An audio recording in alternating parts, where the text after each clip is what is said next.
Iran has conquered Lebanon. Iran has conquered the Gaza Strip. Iran is trying to knock off Jordan. Iran was trying to knock off Saudi Arabia. In other words, Iran, they want to control that entire region, all the oil, all the navigable waters, and then they want the caliphate to spread from the Middle East to the rest of the world, including our country.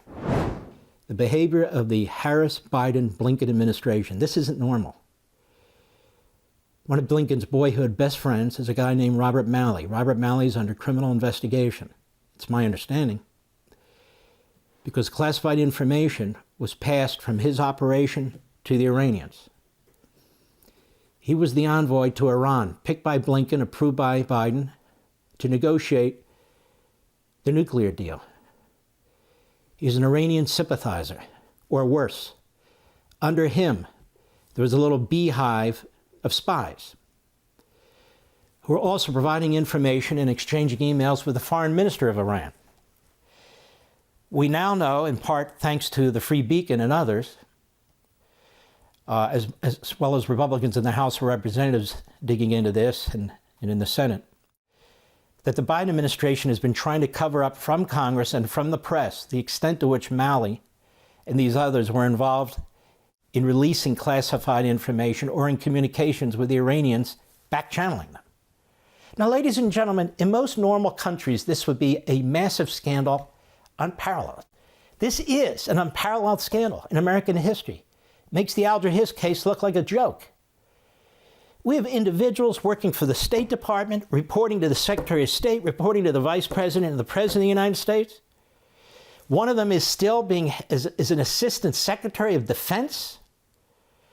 One of them works at the National Security Council.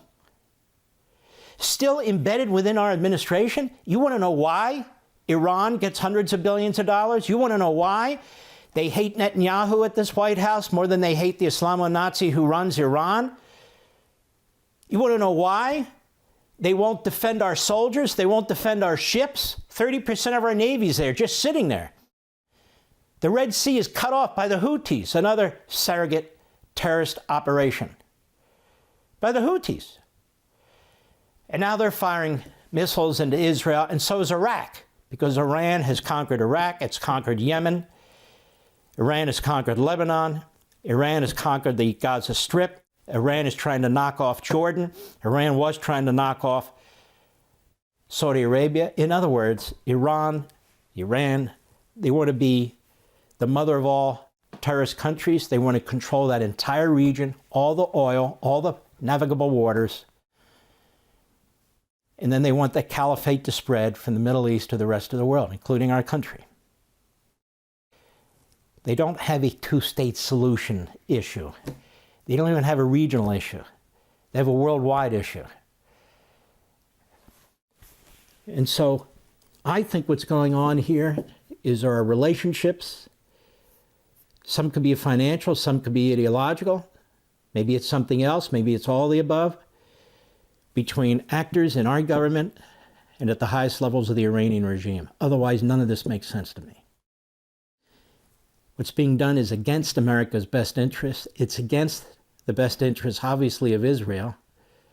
It's contradictory in the sense that, on the one hand, we're supporting Ukraine against Russia, but Iran now has enough resources where they can help Russia against Ukraine. Well, what are we doing then? And so I'm convinced that this is one of the great, massive, the greatest massive scandal in American history. And I'm not joking. And I want to mention a word that I don't normally mention, treason. And I believe treason is taking place. I believe treason is taking place. If Netanyahu had not been prime minister of the state of Israel, Israel would be gone already.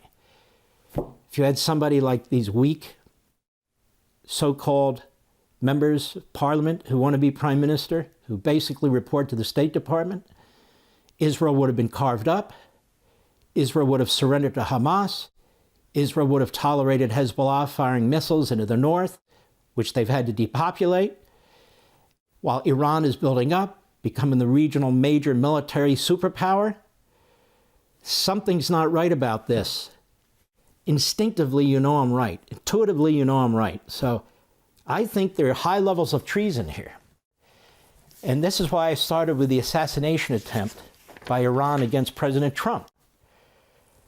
No nation just blows off the fact that you're trying to kill a former president or a major party nominee for president. You don't hand out visas so they come to the United States. You don't hand out billions and billions of dollars. You don't try to militarily cripple our ally, Israel, which is the one country that's standing up to Iran and its proxies. There's no other. Just this tiny little country. You don't start cutting off the military resources it needs to not only defend itself, but to defeat this enemy. So something is not right. And I believe this country's been sold out for any number of reasons. But what's taking place here is not normal. For all this and much more, sign up for Levin TV.